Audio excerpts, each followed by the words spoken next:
What is up, guys? Welcome back to Outside the Octagon, and this is episode 2 of our second stint with the podcast, back being released on my channel. But I'm with the co-host Banning from Next Man Up. He can introduce himself now.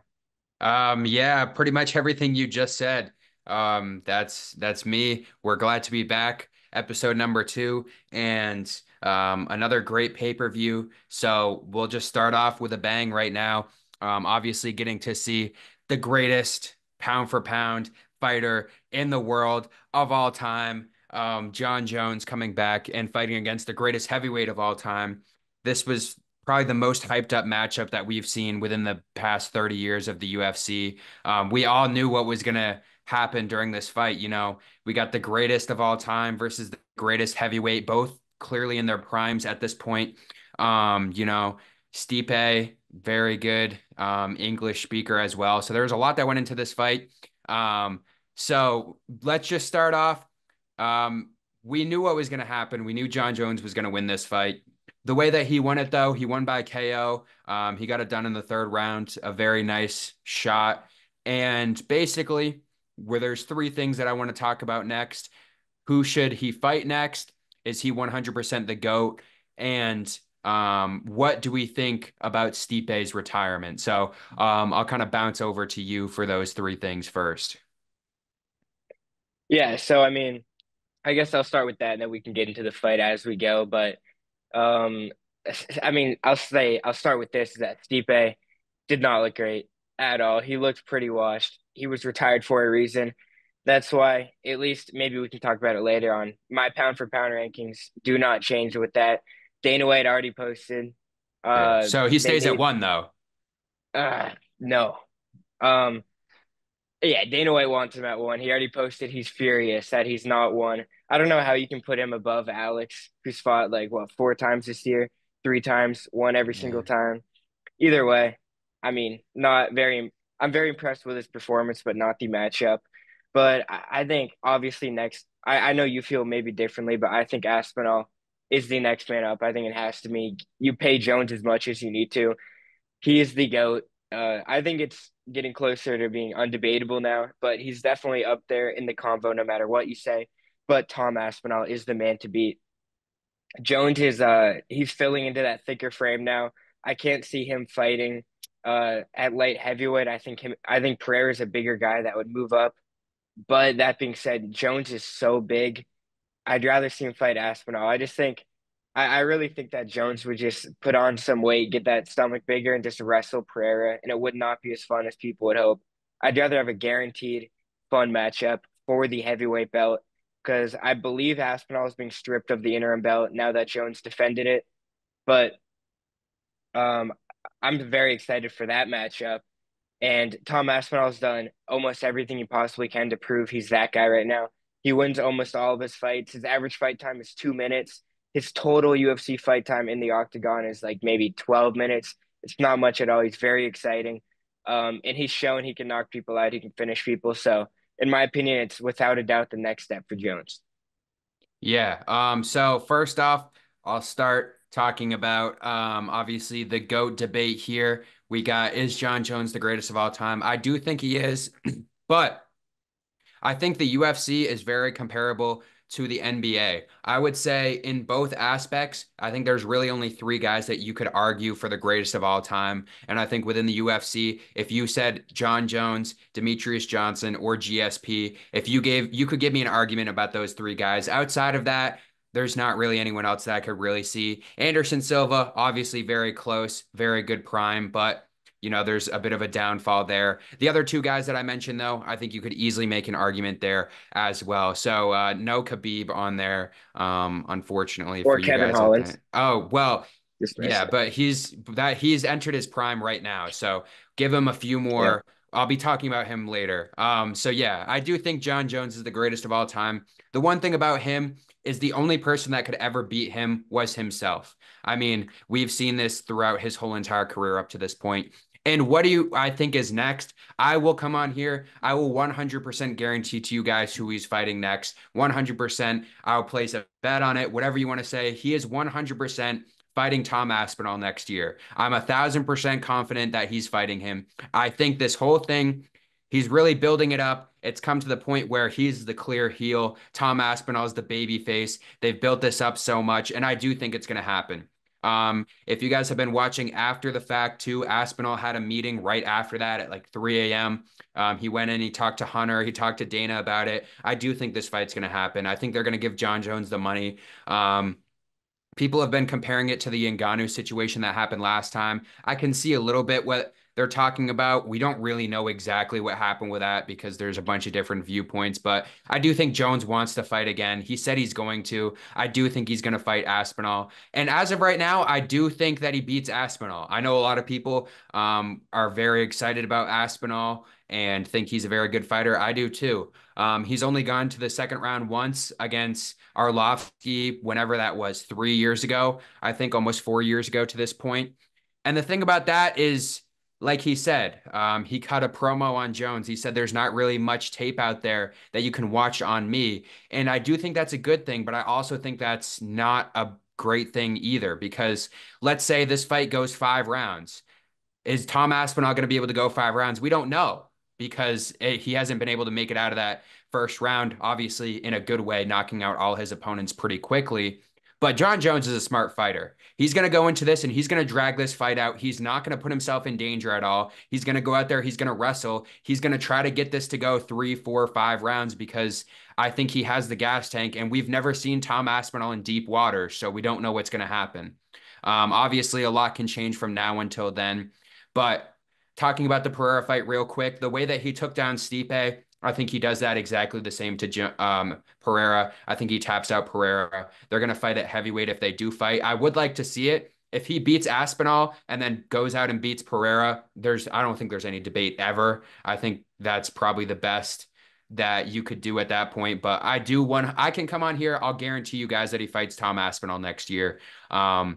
If he doesn't, I don't know, but I'm pretty confident that he's going to. I think this is all a pretty big work, and I do think they are going to fight next year. Yeah, when we got to the embeddeds, I was started watching it through and I saw a ton of videos on Twitter of the build up to the fight, the press conferences. Um, and I kind of, it seemed like that WWE UFC merger was kind of taking effect right there. I think John Jones, personally, I love it. He is being the heel right now, and he has been for a very long time. With DC, he played into it, and it was one of the most hyped up fights, and still is in a very, very long time. And I'm gonna be honest, I love to see it. I know people think Jones is a bad person, but I think when it comes to the UFC inside the Octagon, it's very fun. It builds exciting fights, and Jones is that guy. I think the same thing you said, where he's really never lost. He has the DQ loss, but he beats himself. And I'd say, especially right now, he's afraid to lose. And that's not a bad thing in the slightest. But he's not gonna be stupid. He's not gonna take dumb chances. Even with someone like Pereira, who we all love him for stepping up in fights, being explosive. It cost him against Izzy. He got knocked out when he got overconfident stepping into the pocket against Izzy. And he takes these fights on, 3 times a year. He'll step up on 2 weeks' notice. And it's awesome to see as a fan, but eventually as a fighter, it will catch up to him. That's a fact. It will happen. It happens to everyone. Anderson Silva looked untouchable, and he's not the GOAT because eventually your time comes. So I think that's John's greatest attribute right now. It's his own ego and his hubris that he does not want to lose. He's never lost to another fighter beating him in any way. And with his like elite wrestling, he's been working on his grappling. He had Gordon Ryan, Gable Stevenson in this camp. You could tell he was ready. There's no point for him to, stand in the pocket and just try and have a dirty boxing fight with Stipe, where Stipe's a tough guy and he'd probably hurt both of them. I think Jones would still win that fight, but you saw what he did with the trip, with the setup. Jones doesn't want to lose at all costs. So with Aspinall, he's not going to stand there. And Aspinall's kind of famous for that, kind of marching forward with the 1-2 or kind of counters back with his 1-2. He's finished almost every guy with that. And Jones isn't the guy that's going to be, it's not the Puria where he's going to wave the Matador in the middle of the ring against Holloway. He's not that guy. I think Jones is too smart for that, which is a great thing. But I think we can expect to see exactly what you said. I think just like Cyril Gahn. I think he trips Aspinall and he's going to try and choke him out instantly, take as little damage as possible, and defend it as easy as he can. Yeah, and talking about the other side of this, Stipe going into this fight, he kind of seemed very uninterested, though he always does. It just felt very weird seeing him after the fight. He retired. It seemed like the UFC didn't really do anything. There was no montage or anything, even though we knew he was going to retire. So it almost just doesn't feel real. Like it kind of just happened. It came and went, and now it's gone. And I think Stipe, obviously the best heavyweight of all time. I think he went out there and he wasn't the same guy, obviously, but John Jones gets to put this on his resume. And it'll be interesting to look back at later. Not one of his best wins. I would say performance-wise, he did very good, but compared to the other guys throughout his career, a 42-year-old Stipe doesn't compare to some of the other wins on his resume. But still, another little boost for him. And now he's well, to be the best, you got to beat the best. So I would put him as the greatest heavyweight of all time after beating Stipe now. And I'd probably put Stipe number 2 on the pound for pound rankings. I know that he said he retired, but we can just put Jones at 1, Stipe at 2 right At now, and heavyweight, then no, pound for pound. All like right now, current. current pound for Yeah, pound. we can put Islam 3, Pereira 4, Okay. but I would Yeah. put Stipe 2. And then Interesting. also, other guys, John Jones said he wants to fight Derek Lewis. That would be very cool to see. That would be exciting. But I do think we are going to get John Jones versus Aspinall next.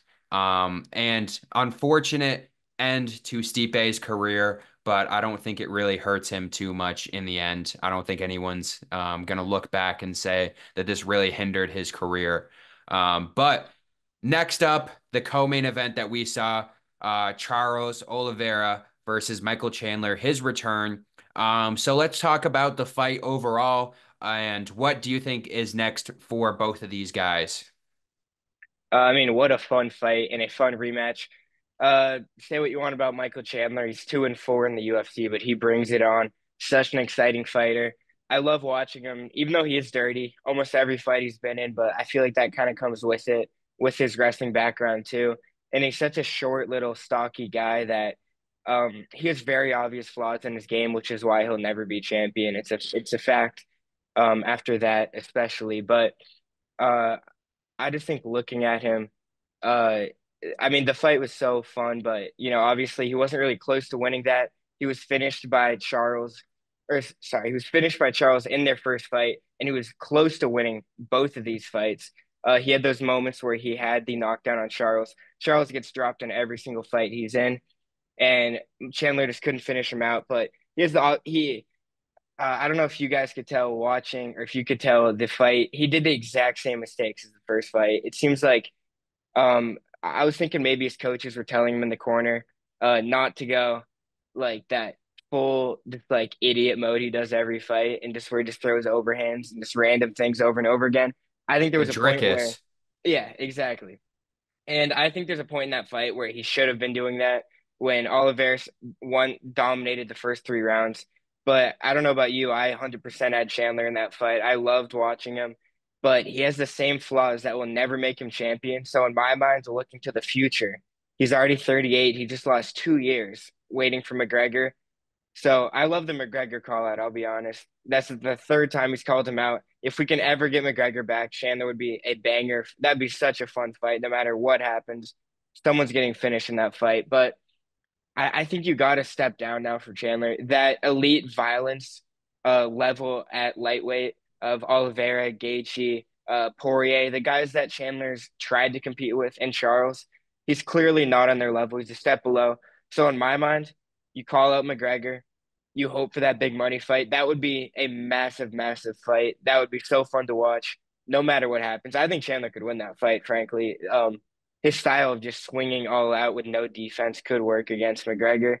But I think you got to step down. Like, I, I mean, I would swing it back to you for lightweights that Chandler could fight. But in my mind, you can't give him another contender, not even close. I think if he won that, I would have given him the winner of Armin versus Islam just to see if he can do it. But No, he's not on that level clearly to me. So, who do you have? I'll say McGregor's my official prediction, but what would you say? Well, this is what I'm thinking because going into this fight camp, he was originally supposed to fight McGregor before this 170, 185, whatever they were going to actually fight at. I do think that Chandler should move up. I think it'll be easier for him. I think he's already 38. He's old. He's not going to be able to cut weight as much and in an easy way. Obviously, he's very good. He's very in shape guy, but I do think he should move up. And I do think that it would be better for his career at this point. And I do have a guy that is fighting. I do anticipate him to lose his next fight, but I think the next fight for Michael Chandler is Colby Covington, and this fight sells itself. Michael Chandler versus Colby Covington. I think Covington does lose to Buckley. I think he'll probably get dropped. I don't know if that's a hot take or not. I know the odds are pretty close. This is assuming that Colby does lose, but I think Chandler should go up. That'd be a fun fight. The press conference, both of these guys have already sent jabs back and forth the past few years. Chandler came out after Covington's last performance against Edwards and said it was absolutely terrible. I mean, this would be a very, very entertaining build-up, and this is one of those fights that can sell for both the hardcore fans and the overall audience as well, because these press conferences would be insane. And you throw this on almost any card as a co-main event, like we just saw with the fight that we saw this weekend with Oliveira versus Chandler. And I still think Chandler is a guy that can go out there. He's not going to be able to compete for the belt, obviously, like you said. I think he's past that at this point, but he can go out there and have another fun fight. And I think that Colby Covington would be the guy, if you're going to move up to, that would be a very interesting fight for me. Yeah, I like that matchup. Colby's like, I'm really not a fan of him. I mean, he's a cardio wrestler. He can win matchups using that, but he's not a guy. I think he's such a fraud. If you look back at his title reign, I guess his title contention era, whatever you want to call it, like it's really not great. I think honestly, in my the whole welterweight era of Usman, Leon, Masvidal, and Colby, like did not age very well at all. But I don't know. Colby's just not that guy in my opinion. I think that'd be a fun fight though of two college wrestlers. But I think we can segue into another college wrestler, Bo Nickel, Penn State alum. So I'll just start saying one thing and bring back to you, but I was not impressed at all. Uh, Bo Nickel did not look. I had him winning by decision. That fight played exactly how I thought it would. I just don't think Bo Nickel. I was hoping he worked a lot on his striking from last fight to this one. He takes a lot of time between his fights because he's very new to MMA. That's a fact people have to realize. He's so young in this sport that there's no point to rush him. But he's 28. He's still pretty young for the sport. It comes time though. You have to make strides. That overhand right isn't going to land against ranked guys. They're going to pick up on that and knock him out. Paul Craig was the perfect matchup, very flat on his feet, not a huge, powerful striker. The perfect guy he could be experimenting on and not getting punished on the feet at least. But that was not very promising in my opinion. He got the win, which I think is something on its own. Getting a win, staying undefeated is very huge for him. Bo Nickel's holding on to that hype by a thread right now. And if he loses a single fight, I think he loses all of his hype. It's happened to signings before, like that the heavyweight Rebellis, the karate guy, sorry, and they already cut him. Two losses, they cut him because he wasn't impressed and he lost his sight. So in my opinion, Bo Nickel, huge strides need to happen in striking. Mix it up, and I honestly cannot think of a matchup for him at middleweight. I've seen a lot about Mikel Pereira, a ranked matchup, I'll say, and I think someone like Pereira would style all over Bo Nickel and probably knock him out. So Bo Nickel's an incredible wrestler, but uh, what do you think is next for Bo Nickel in his UFC career, if he has a career upcoming? Yeah, so you did already talk about my matchup that I have in mind with Pereira. Coming off of a loss, he's still ranked up to this point. I would be very surprised if they make Bo Nickel put him in the rankings tomorrow as of this recording. I think he's still one fight away. I think he could go out there and The thing that he has called out, people are talking about, is him versus Shara.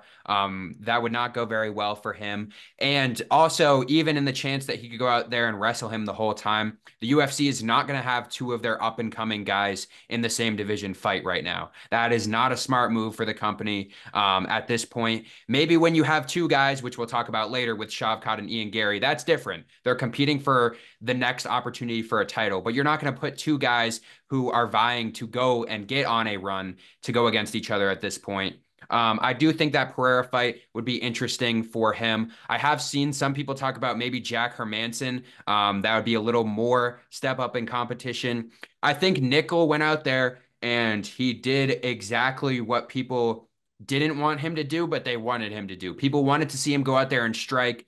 And because we know how good of a wrestler he is. So that's what he wanted to do. He wanted to prove that his striking was up. So that's what he did the whole time. But I think people were a little upset that maybe he didn't get a knockdown or a knockout, and he was kind of just spamming the same moves the whole time. But he did go out there. He won all 3 rounds. He does have a very good gas tank. I don't think anyone is surprised about that. I mean, collegiate, one of the best wrestlers of all time. No one should be surprised that this guy can go 15 rounds, or not 15 rounds, 15 minutes, sorry. So I do think that could be the next fight for him. I think you do give him a guy that's towards the end of those rankings as well and try to get him a fight. I still have some hope for him. I think that he can go out there and if he can mix up that wrestling as well, they'll give him a good matchup like they always do. I would like to see him become a little more active as well because I think even if he does take a loss, at this point, I still think he could be able to bounce back. His next 3 fights are really going to be interesting for me because he's going to get up to that point where he's going to get into the rankings soon if he wins his next fight. So, on the opposite end, though, Paul Craig, one guy I would like to see him fight next would be Kevin Holland. Holland coming off of an injury. I think Holland needs a guy to, both of these guys are at a point where they're kind of coming off of the rankings. Paul Craig was a ranked guy for a long time, for a good amount of time. He was a very fun guy to watch. I mean, when we talk about guys who take their first losses, Paul Craig has some of the best wins in the UFC. And then you look at fights like this, and he got outstruck by a collegiate wrestler for 15 minutes. So one of the more interesting careers in the UFC, but both of these guys really need a win after Kevin Holland's last performance, even though that doesn't really count in my mind. That should be a no contest. In my book, that's a no contest. But yeah, I think that would be a great fight for Paul Craig. I don't know if you have a next fight for him or not, but in my opinion, that's what I would go with.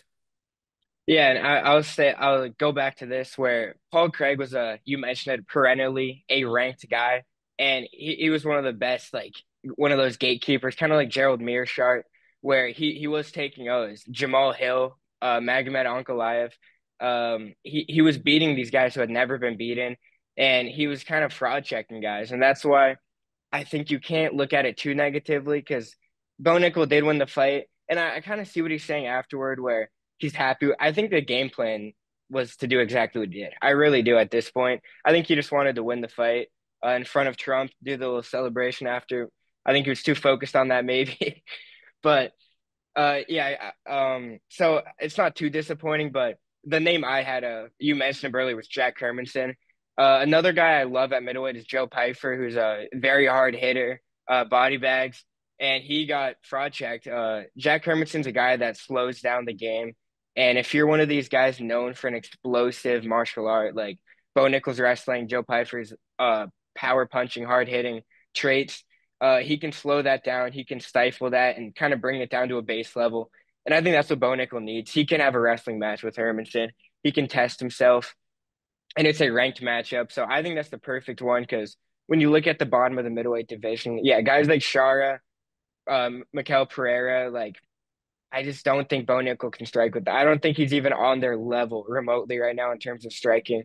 So I think he has a lot of work to do, but he has so much time. Like I really wouldn't discredit him too much because he is so new. I hate how people are saying that he's completely done because of one boring fight, but I just think he needs to understand that it's time to pick it up. You can't just be this one faceted guy forever.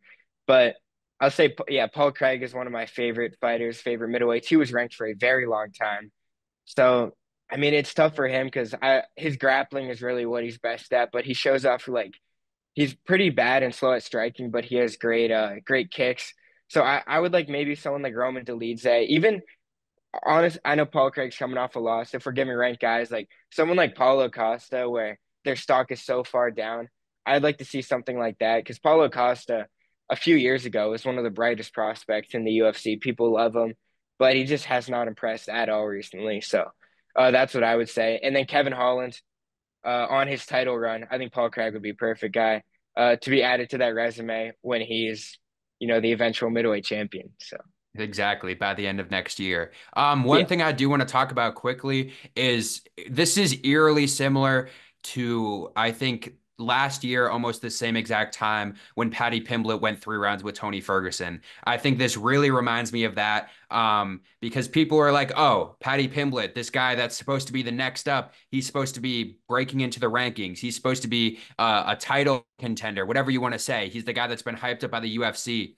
He comes out and he can't finish Tony Ferguson. I think people were expecting the same thing. They're like, Bo Nickel should come out here and destroy Paul Craig. I mean, he's minus 1,200. I think it was like plus 800 for him to go to decision. That's how easy people thought this fight was going to go. And then he goes out there and he submits Bobby Robert Green. King I'm not, Green, King. yeah, he Hmm. goes out and submits Bobby King, Bobby Green King. Now I'm messed up. He I'm beats not him in calling the him first King. I'm round. not calling him King. I'm not calling another man king, Mm-mm. unless his name ends in James. But Yes, sir. so he goes out there, he wins that fight. Now Paddy Pimblett's ranked. This is the same exact arc. He goes out there and he can fight against a guy like Pereira, who's towards the bottom of the rankings. He's going to be ranked after this little controversial win. So I think Bo Nickel's in a good enough spot right now. And going on to another prospect on the fourth and final main card fight that we saw this weekend, is Murray I always mess up his first name. Uh, Mauricio Rufy. Mauricio Conor McGregor Rufy. Yep. As you guys probably watched this fight, the amount of times that Joe Rogan called him Conor McGregor, and throughout this whole week, if you watch the fight, I mean, he fights exactly like him. He has the I'm same guilty. exact, yeah, he has the same exact stance. It's like Cardio. cardio. It's like he went out and just took the Conor McGregor build on UFC 5, and now this is his career mode. And also, we can talk about how McGregor, when he was coming up, had that decision win towards the beginning of his career, and then comes out and gets a viral knockout in his next fight. So maybe that's next for Rufy. But I do want to talk about this fight a little bit. Jan Top came out. I want to give him credit. He is 0-3 in the UFC, but I do think this performance does give him another fight. I'm not going to tell you who I think he should fight because it's some guy that I've never heard of his name before in the Apex. But that'll be a good fight. I probably won't watch that, but maybe I will. Jan Top though went out there. He had some moments.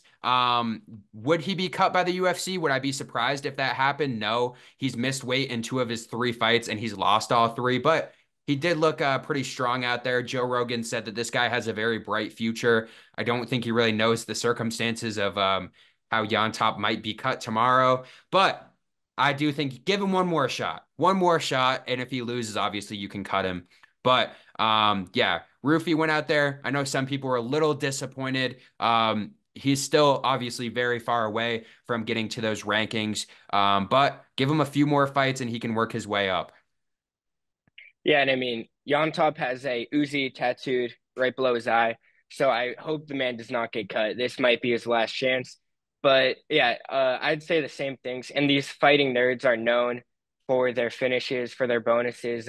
Carlos Prates had it, uh, 2 weeks ago, the last fight night before 309. And one thing I'd like to say is I was expecting that KO too, but Yon Top weighed in, I think 15 pounds overweight. Like Hmm. I think it was 166 maybe for the catch weight. So if you saw what Rufy was landing, I think if Yontop was at lightweight at the correct weight class, not 15 pounds over, I think it would have been done first or second round. So not to discredit Rufy, I think it was an incredible performance, on tier with all the rest of their performances. I don't think he loses any stock at all. He looked very, very good. And yeah, Yontop, I mean, I'm not really sure why you take that fight, to be honest. I mean, it probably did raise his stock, but knowing Dana White, the UFC, they'll probably cut him if he loses a single other time.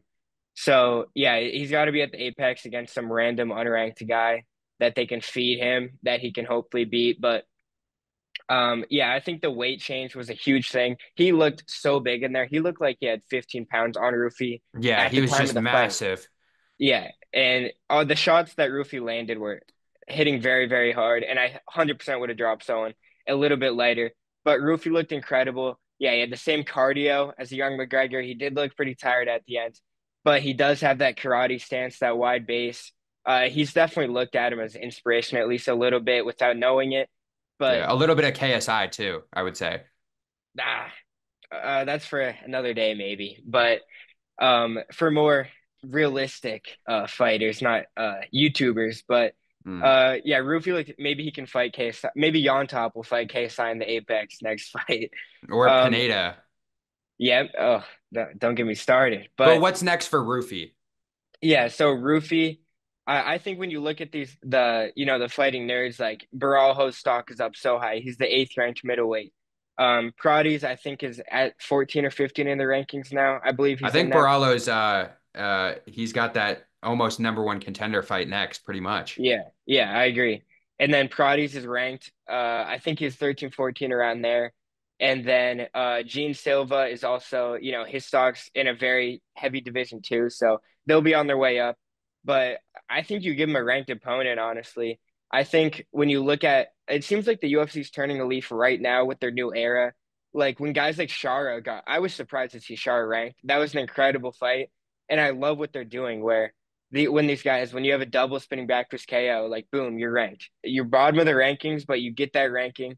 People see your name out there, and it earns you another ranked fight. It's all about the next fight. So I loved. I think BSD Benoit Saint Denis would be such a fun fight at lightweight. Saint Denis stock is a guy that's way down. He was probably one fight away from a title fight. The Poirier fight was very fun to watch. He was winning that fight, and then Poirier clipped him and ended him. But I think you give him a ranked fight, honestly. He didn't get the knockout. He's still very, very fresh to the UFC, but I like what the UFC is doing. You have all these guys, the fighting nerd stuff. They had Elon Musk wearing their glasses. I think you promote your stars when you can, and this is a perfect time to do it. Give them a huge fight, maybe a headline a fight night or something. You give them something big. So I think Saint Denis is a good fight. It's going to be two power punches. Saint Denis, he needs a little bit of time, I think, still to recover.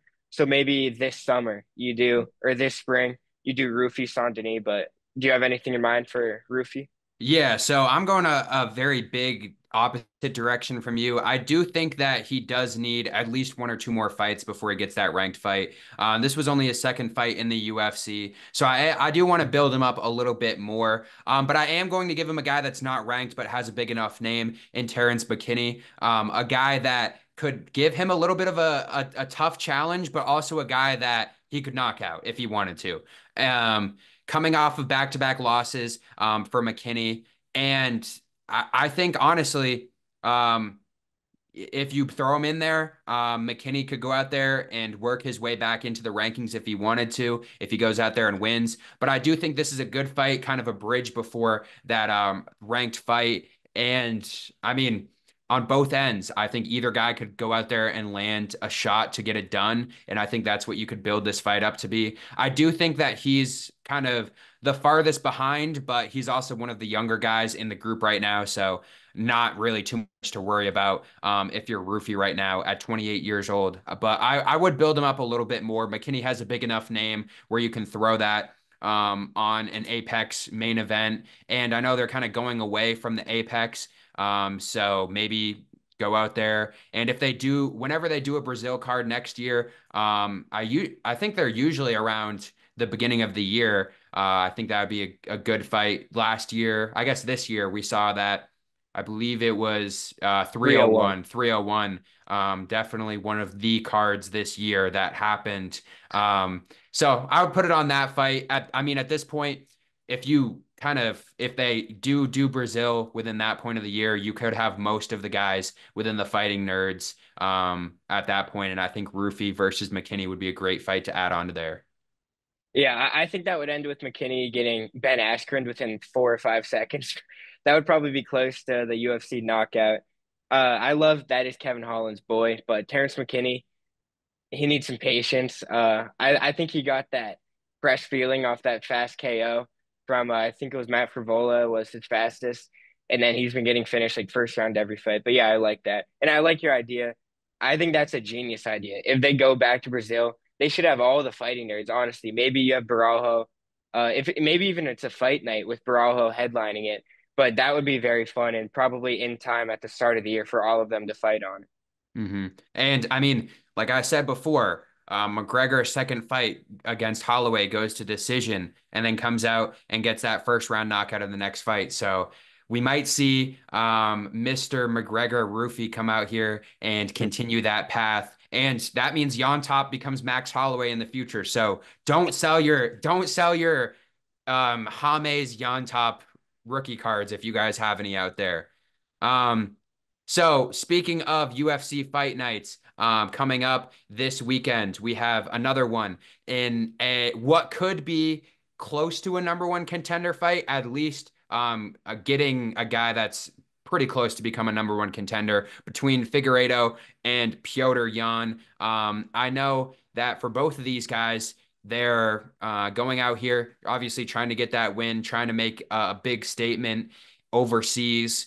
And who do you think is going to come out with the win on this? And also any other guys you do want to highlight on this card? Yeah, yeah. I had both up, so I'll start with Figgy versus Jan. These are two of my favorite fighters. As you may know, bantamweight is probably my favorite, if not one of my favorite divisions. But it is explosive fights. Jan has been so unlucky in the UFC. The Aljo thing, I mean, that was technically kneeing Aljo in the face was not great. The Sean O'Malley decision loss, Sandhagen, he's been so unlucky. He's probably a few decisions away from being undefeated in the UFC. And Figgy has been incredible since he's moved up from flyweight. He was great at flyweight, didn't want to do that weight cut, was done fighting the same two guys, Moreno, 4 or 5 times. He's been so good. Obviously, he's been working his way up, fighting guys like Cody Garbrandt, who were good like stepping stones, sadly, at this point for Garbrandt. But I'm super excited for this fight. I would expect most people would take Jan. I can't imagine either would get. Jan's never been finished himself. He's been DQ'd. And then Figgy has just looked incredible at bantamweight. So I'm a big. I would personally take Figueiredo here by decision. I think it's going to be one of these guys where similar to flyweight, bantamweight has that kind of circle of contenders at the top of like Sandhagen, Song Yadong, and Piotr Jan. I think it could be one of those where it's an explosive, um, just like an explosive fight between the entire 5 rounds, even, and it's going to be bloody. I don't know if they'll be able to finally crack each other, but I think it's going to be very, very fun to watch. I think Figgy would get the win here by decision. I'm very high on him at bantamweight. I think he's better than people even say, but Jan's also very talented. But do you have anything about that fight or? Yeah, honestly, I completely agree with you. The odds kind of disagree right now. Jan's a pretty big favorite at minus 280, but I really do like the value of Figueiredo. He's a guy along with a guy like Aljamain Sterling who's been able to move up within the past year, year and a half, 2 years, and have some pretty good immediate success. This fight would put Figueiredo up there to become one of the number one contenders. Obviously putting him up there with cousin Umar and Sean O'Malley towards the top. And I think it would be more exciting if we can get Figueiredo up there, get some newer matchups, some fresh matchups in this division, which is being held hostage by Marab right now. And I know Dana wants to get the belt off of Marab and get it back on Sean O'Malley, which is okay with me if you're really going to make him do it.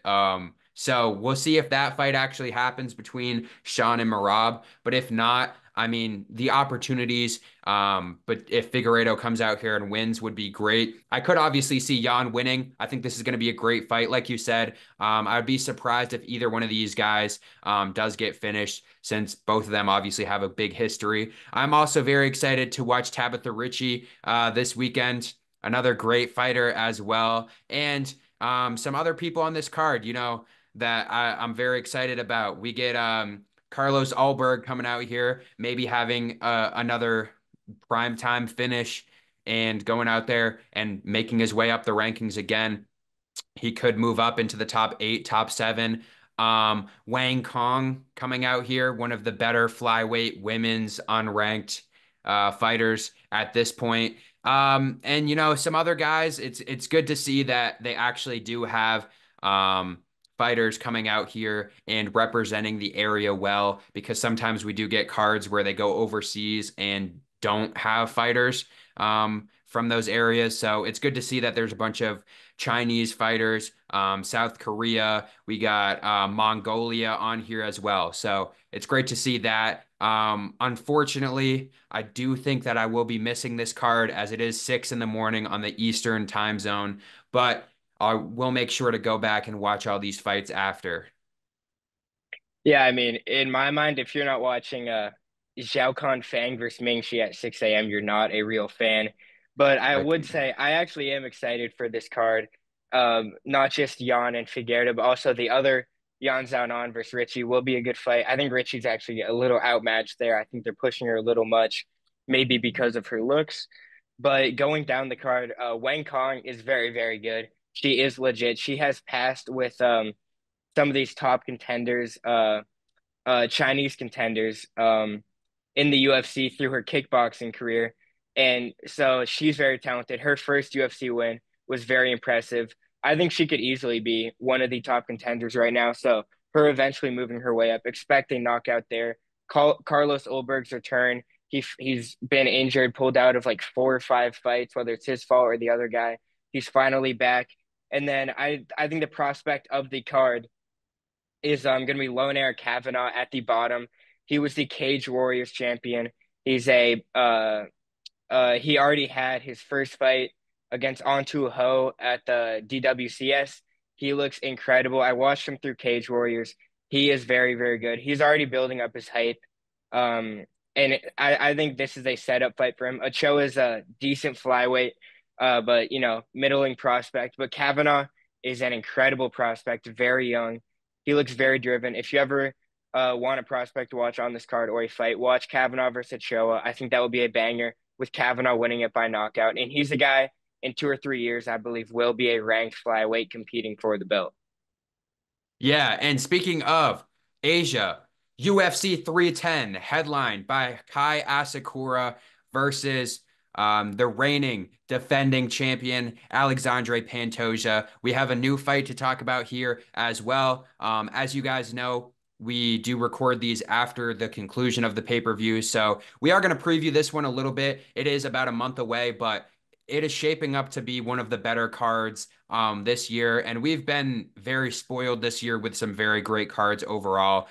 So we got another fight that we obviously have to talk about with Pantoja Asakura. I think that's going to be a great fight. We've talked about that a little bit in the past episode and on our channels ourselves. So I do really want to talk about and break down this Shavkat Rakhmonov versus Ian Gary fight. I do think it's going to be a good one. The odds are saying it's not going to be that close as of right now, but who knows? Obviously, those might change. Shavkat, the minus 325 favorite. Both of us are Ian Gary fans. So it is, maybe there'll be some bias. We can talk about the aura farming here from Shavkat, but either way, respect to both of these guys. Neither of these guys needed to take this fight. Ian Gary had I would say, easier fight compared to what he's getting now, getting himself into with Shavkat. He could have just stayed and main evented the fight night towards the end of the year, which I do think he probably would have been able to go out there and get that one done. But right now he's got Shavkat ahead of him. One of these guys is going to lose unless they don't, but more than likely someone is going to lose this fight. Yeah, there's a big chance one of them does lose. But Ian Gary had the perfect, obviously, both of them are undefeated. And much respect to Ian Gary and to Shavkat. They even mentioned it, how the welterweight division is like they all kind of ducked this fight for some reason. I'm not sure why. It seems like the inactivity at the top. Bilal's injured, fair enough to him, but from Leon to Usman to Sean Brady, even JDM, really not that active at Yeah, all. well, So, JDM has been dealing with the injury too. okay, That okay, that's fair enough. Fair enough for no him. disrespect to my boy. Yeah. Okay. I apologize for that, but Ian Gary looked like he had the perfect fight against Buckley, headlining the fight night. So, I mean, I was excited for that. I thought that was the perfect path, being an undefeated guy, getting these ranked fights, moving up the rankings. It seemed perfect to headline your own fight night in Tampa, get that huge win, get the eyeballs on you, and then you move up. He'd probably be one fight away from the title like he is now. This isn't a title contender fight or an interim belt fight, but the winner of this is fighting for the belt next. So Gary probably saved himself a fight, but Shavkat really doesn't benefit from nothing here rather than fighting an undefeated guy.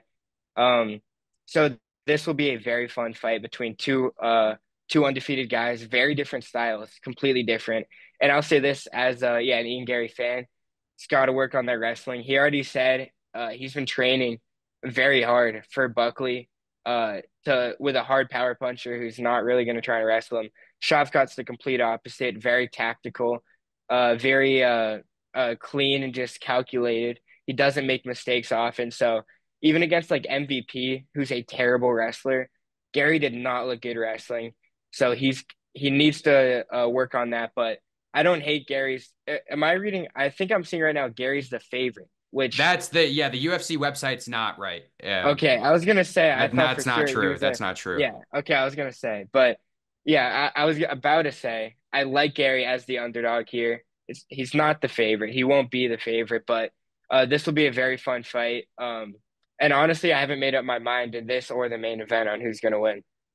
Yeah, so the thing about this is I want to tread lightly because I know that the Rachmanov fans are going to come at me, and I know he's become one of the biggest aura merchants in the UFC. And my problem doesn't lie with him. It lies with the way that he's treated within the UFC because you're telling me that within this division right now that yeah, it may be a little clogged towards the top, but you're telling me that a win against Stephen Thompson right now gets you a title shot. I don't think people are talking about that enough. I mean, this guy has been out for the same amount of time that Colby Covington's been out. But no one hears the criticisms about Shavkat, which is the problem, right? They fought on the same card. Colby fought Leon last year in December. And you're telling me that he goes out there and he finishes Wonder Boy in 2023 and gets a title shot next and gets to sit out a year. I don't want to diss on the guy because if this was anyone else, I would have the same exact criticisms. But his three main wins on his resume here to get this title are Stephen Thompson, Neil Magny, and Jeff Neal. Those are the three fights that gets him to the championship. And it is because of his aura, obviously. He's very mysterious. He's gone out and he does get those finishes every single fight. He always makes sure to finish. There's never been a time that he doesn't finish when he's in there with another man. He always finishes him. So, Pause. Can I give a quick rebuttal to this? yes. As an Ian Gary fan, Ian Gary, Neil Magny, Hmm. Jeff Neal, MVP. Yeah. But And he wasn't getting the title fight. His next fight was supposed to be an Apex yeah, main event. that is So true. I that's mean, where they're I'm both coming on from here. okay. They're both on the same level right now though, fighting each other. That's what I'm saying. Yeah, I okay. feel like it's a little unfair that both of these guys pretty similar wins. One guy's getting this title fight next. I know obviously the finishes as well, but um I don't know. I just feel like it's not as fair to the rest of this division. But obviously, he is a very good guy. He's going to go out there and have a very good fight if he can go out and beat Ian Gary. But I guess that's a little bit of a rant here. I know some people are going to be upset about that because of Shavkat's aura. But a guy like JDM, he's been out for a little while. But he's a guy that I do think could honestly go out there and maybe make a title run in the future. His last fight, going out there and beating Gilbert Burns, a guy that was ranked within, I'm not exactly sure where he was ranked at that point, but he had to be in at least in the top 10. And he wasn't the one getting the title fight next. And Shavkat beats 45-year-old Stephen Thompson and gets the title fight next. That's my only problem with this. I do think it's fair now. My criticism was I do think Shavkat should have one more fight before he gets the title fight, and now it's happening. So I don't think there's any problems here. I do think it's a good fight. I think minus 325 favorite for Shavkat. I think that is a little blasphemous at this point. If this is 5 rounds, I don't know if it's been confirmed or not. I would assume that it is. I feel like both guys would agree for that co-main event. And Shavkat was already training for 5 rounds. So I feel like that would be fair. Respect to Ian Gary going up and taking this fight. I do think that he's being discredited a little bit, and I think the odds will probably waver in Shavkat's favor. If he's a minus 400 favorite by fight night, I would not be surprised because more people are going to dump money on him. Um, I'm not going to say that I'm taking Ian Gary now, but I do think he has a pretty good fighting chance in this. And I do think it should be a good fight. And whoever wins this, I think will 100% deserve the next title fight. Since Leon Edwards, I don't know what he's doing. And unfortunately, Kamaru Usman might be towards the end of his career. Yeah, and I was gonna this before we move with Pantoja and Asakura in welterweight. It's in such a funny spot right now. I think it's on a league of its own where it's finally got all these new like prospects and names that it didn't have 2 or 3 years ago. And this was what I mentioned earlier, where it was, Masvidal, Colby, Usman, Leon, Bilal. These guys, in my opinion, they're all on their way out. I mean, Bilal's good, but I think He's 36. exactly. Yeah, he's on his way out more than he's on his way up. Leon on his way out. Usman doesn't have any knees left. Like Hmm. Colby's terrible. Gilbert Burns is washed. Stephen Thompson's 45. Luke has, brain damage. But when you when sorry. When you look at the rankings though, it has so many young in the last few months from Michael Morales, very promising. Um, Hmm. Even Michael Page is very old, very new to the UFC. But these Ian Garys, these Shavkats, JDMs, there's enough guys now that the UFC can get these guys out of here. This is just my opinion, but you make them fight. I don't want to see Colby and Leon fighting once a year and they drop one spot and then they drop a spot and then they drop a spot. I want these young guys to move up and compete for the belt. So I want guys like Gary and Shavkat to get the belt as fast as possible. Bilal, I hope his title run ends right now, as soon as possible.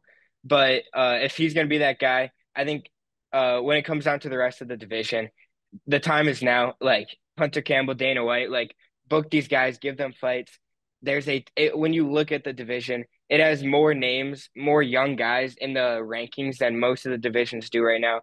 So it's like it's only really young guys and like 38-year-olds who were competing for the title like 5 or 6 years ago. Hmm. So the time is now. But I'll get to the main event, which I know we're both excited for. I'm extremely excited for. I'm a flyweight fan, but Kaya Sakura, I think we're both pretty big fans of him. I myself am a big Pantoja fan. I love watching him fight. So I'm still undecided on it, but how do you think the general vibe of the fight will go? Yeah, this one I'm not completely sure about yet. But this is one of those fights that, I am interested to see. I think I'm not going to be able to form my opinion until I really see how Kai Asakura looks because, fighting at bantamweight, he is going to have to cut down a little bit before. So, he's going to have to cut down those 10 pounds. So I am interested to see kind of how he's going to look coming into this fight. Specifically, that's one of the main things that I'm looking at. Winning all those fights when he was going out weighing 135 pounds, you have a lot more power there. There's no doubt about that. I mean, you look at the difference between a guy like Sean O'Malley and Pantoja in the power. Obviously, there's a lot that goes into those 10 pounds. So I am interested to see what happens there as well. I do think it's going to be a great fight overall. I think Pantoja, very close to losing the belt against Steve Erceg, but obviously came out with the win there. And we've seen what happened to Steve Erceg in his Dominic Reyes downfall to this point. But speaking of Dominic Reyes, we can talk about him a little bit soon as he will be coming up on this card as well. Another great card. I don't really have my complete opinion yet on this. My thoughts on this are loading and will be said at a later date. But I do think it's going to be a good fight. I think both guys have a fighting chance. Asakura really does have that power. But at the end of the day, Dana White, who does he want to see win this? On one hand, you get a new champion, you unlock the new Japan region, but also on the other hand, he's got a guy coming in from a different organization, and Dana White loves to see these guys. Yes, he does sign them, but he's got to prove that the UFC guys are the best in the end. So I think storyline wise, I don't really know. I don't think either of these guys. Pantoja definitely does not have plot armor as a champion. He does not have that at this point. He gets more hated on than love, which I do think is a little unwarranted. But I think Asakura, in my opinion, to move the storyline further, like I said before, him versus Taira Tatsuru, Tatsuru Taira within the next year. If we could get that in Japan, whatever we have to do to build that, that's my storyline for the end of 2025 is UFC Japan. Yeah, I mean, I'd love to see it, and I'll repeat this: Pantoja is probably the most overhated champ. I mean, Bilal is hated, but he kind of deserves some of it. But Pantoja, I have no idea. I keep seeing these takes where people say he's boring. I think they've never seen him fight before. Like every single fight, he fights 5 round fights. He has for years now. And he completely gasses himself out by round three, swinging for the fences. And then a bloodied up, completely gassed rounds 4 and 5 is what you want to see in a title fight. That It's what reminds I me want to of see. that Mhm. reminds me of Bilal. Ah, yeah, sure.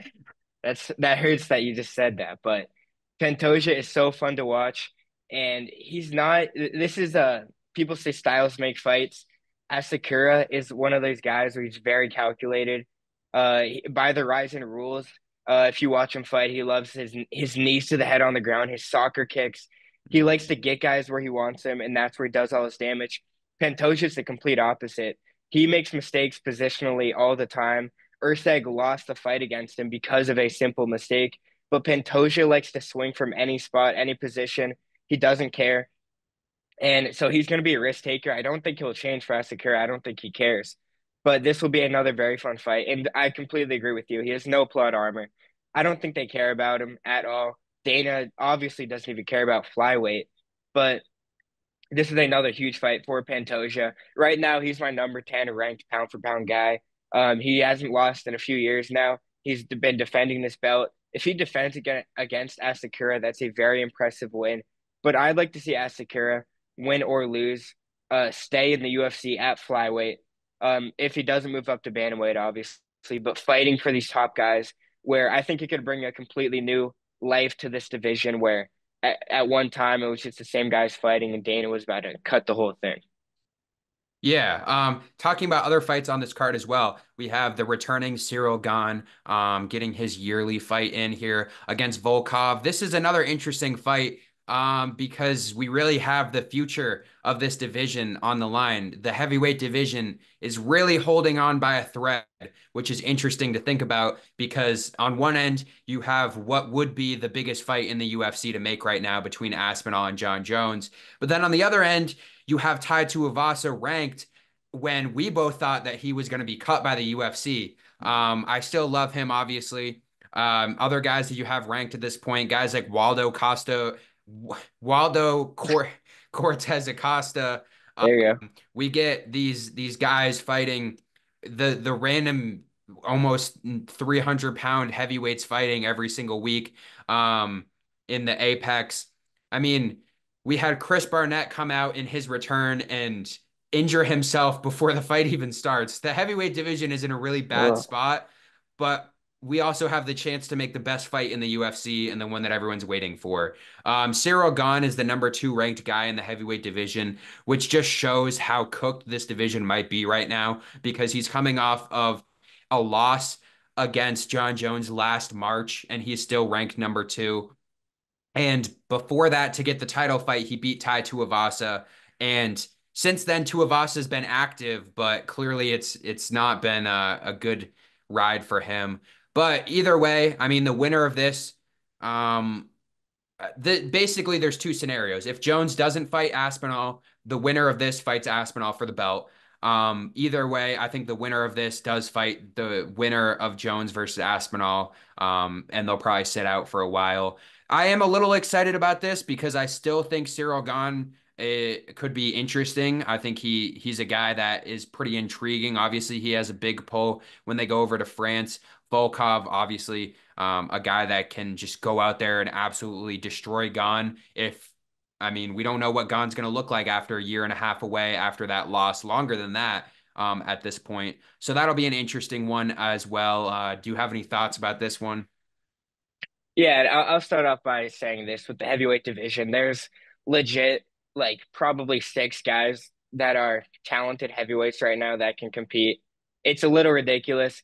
I'd send out a PSA to every light heavyweight. I don't know why you are not putting on muscle and moving up to heavyweight. Mm, 90% of the heavyweights right now, even the ranked ones, are fat. They don't look like they work out at all, and yeah. they just lose their gas by round one. I don't know Like why. Jamal Hill, like him. I mean, he's a guy. I mean, Jamal Hill does look a little fat sometimes, but he can move up to, he can move up and do some damage. But yeah, there's so many light heavyweights clogged at the bottom of their rankings. Honestly, Jamal Hill probably would be a great heavyweight, Yeah, but yeah. He's one sandwich away from it. yeah, yeah, exactly. But I will never understand why light heavyweight is so clogged at the bottom. And if they move to heavyweight, they could easily put on muscle against these fat, fat heavyweights who don't look like they train at all. I don't know if you saw Romanov versus Nascimento. I believe it was on a fight night 2 fight nights ago. I think they both got cut because they were both ranked heavyweights. They both got cut even the winner. It was a insulting fight. Dana White should be insulted watching it. But Gon and Volkov are very talented. Gon lost a ton of hype for John Jones from John Jones fight, and John Jones is very talented, obviously. So I think Gon is still very good, and Volkov kind of embarrassed Pavlovich and also lost all of Pavlovich's hype. So I'm very excited for this. I think Gon, people are kind of forgetting how good Gon is. He was supposed to be the guy after Ngannou to be competing in heavyweight, be that next big bad young up and comer. But Volkov has looked very good recently. I like Gon here a lot, honestly. I think if that Jones fight never happened, he would be so highly ranked right now as a heavyweight. Not ranked, but touted by fans and media alike. Yeah, another fight that was recently announced. One of the more interesting fights that I've seen announced in a long time is Bryce Mitchell going up against Kron Gracie at this point. Gracie, if you guys don't know, was a guy that was brought over after the in 2016, I believe, he didn't fight in the UFC until 2019, but he fought in the Rising Grand Prix in 2016 and then came over. He won his first fight in the UFC. Then he lost against Cub Swanson, took 4 years off, and then most recently lost last year to Charles Jourdain, and now is coming back, going up against the guy that just I didn't know if Bryce Mitchell was alive after that last KO against Josh Emmett. This fight, I have no idea how this is going to go. We have a guy in Bryce Mitchell who's going to go out there and thug it out. I mean, he's going to go out there and try to get these punches out. He's just going to absolutely swing for the fences. And Gracie's going to go out there and try to put him in a heel hook. So I have no ideas. They say styles make fights. I don't know where this idea came from. I just, it's very interesting to me here. But Bryce Mitchell's ranked. So if Gracie comes out here and wins, he's a ranked guy. Thoughts? Yeah, I mean, I'll tell you where the fight came from. It's from the Gracie family. Clear nepotism involved here. These guys keep coming out of nowhere, and it seems like a new one just pops up every year. But I'll say this is that obviously they want to grapple. They want to show they're good at BJJ. They're all the same. There hasn't been a good Gracie in the UFC for a probably 20 years. But Bryce Mitchell is a very, very underrated grappler because he's I won't say the word's not very smart, but because he thinks the earth is flat and et cetera, people I feel like kind of think he's one of those redneck, just kind of heavy hitters. He is so talented grappling. Uh, he's been in very talented matchups, like guys like Topuria at featherweight. But yeah, Emmett looked like he gave him even more brain damage than he probably already has. I also thought he died in that fight. That was probably the closest there's been to UFC death in a while. But I think Bryce Mitchell is going to embarrass him in grappling, embarrass Gracie. I think he's that good, to be honest. And I think he's stronger. He can probably knock him out. But this is also somehow a main card fight. It must be the Gracie thing. And yeah, I mean, if he wins that fight and they rank him, that's ridiculous. Because when you look down on the prelims of this fight, a fight that was on 309, I believe, if not 308, was Aljo versus Vlaev, which is a huge featherweight matchup between two very, very talented guys and a former champ at bantamweight. And this is a fight with direct title implications. Aljo is a fight or two away from the title. If Vlaev beat Arnold Allen at featherweight, he's undefeated. He's looked incredible wrestling. So I don't know how you don't have Aljo Evlive as the main card. I hope that changes over Gracie versus Mitchell. But I'd like to. I think that fight is by far the better fight. That's going to be very, very fun. I honestly don't know who I'm going to take for that. And then very recently, I believe it was yesterday, Nick Diaz versus Luque got canceled. I think he's too hard on these shrooms. He was pulling grass, I think, like sitting outside naked. Like Hmm. Nick Diaz does not look good. I don't think he's won in the UFC in like 10 years, maybe. Uh, I think I don't know why they're not doing it, but Tony Ferguson, Nick Diaz would be the coolest fight ever. It seems the only fight for both of them. If that's not going to happen, you cut both, in my opinion. I know they're giving Luque Diaz because he has that brain damage and they don't want a hard hitter against him. But I don't see the whole point of that fight. Like, let's say Nick Diaz somehow wins. Do you rank Nick Diaz at welterweight? Like, I genuinely don't get the point of these fights. It seems like there's some weird matchups, but going down, there's a ton of fun fights. Brian Battle's back already Hmm. after he won a fist fight against a Frenchman. He's now taking on Randy Brown. That will be a very fun fight. Brian Battle, people are kind of turning stock on him and seeing how good he is. But Randy Brown's like a decent guy. Like he seems like one of those right below top 20 welterweights, right below the rankings. Brian Battle should be moving up the rankings as soon as he can. I love this matchup for him. I think he'll outstrike him. But then, Dom Ray's Anthony Smith, two vets, two guys that beat John Jones. Um, so yeah, that's my thoughts for the rest of the card. And Joshua Van too. Big fan of Hmm. him at the bottom of the card. Yeah, I mean, Van, to talk about him first, wins this fight, and he's a ranked guy, a guy that's come out a lot this year. And if he goes out there, could end his very good year so far, getting a win and getting into those rankings as well. And there's a lot of more interesting guys on this card too, as well. We're starting off the card with Michael Chiesa coming out here. Obviously, we got a ranked fight on one end in that Joshua Van fight and the early prelims. Anthony Smith versus Dominic Reyes. I really don't want to see Anthony Smith fight anymore. That might be a hot take, but this guy has really come out and put some stinkers on. That fight versus Delice was absolutely terrible. I know we were watching that one live, and that I don't want to see that again. So right now, Reyes has all the plot armor in the world going back out. He's coming back in his revenge arc, and like we said before, there's a lot of guys at light heavyweight towards the bottom that might be able to move out of the way. So Reyes comes out here, gets a win, and could move his way back up into those rankings as well. Um, like you mentioned, Brian Battle. I mean, he's one of my favorite guys in the UFC right now. This guy is so entertaining, especially since he's gone out and he dyed his hair blonde. So he's really coming out and he's gonna make a big impact, I think. At only 30 years old, he's going to come in here and really have a good fight. Like you said before with Sterling versus Movzar, I don't know why this is on the prelims. I think you could put this on the main card. I really don't understand why.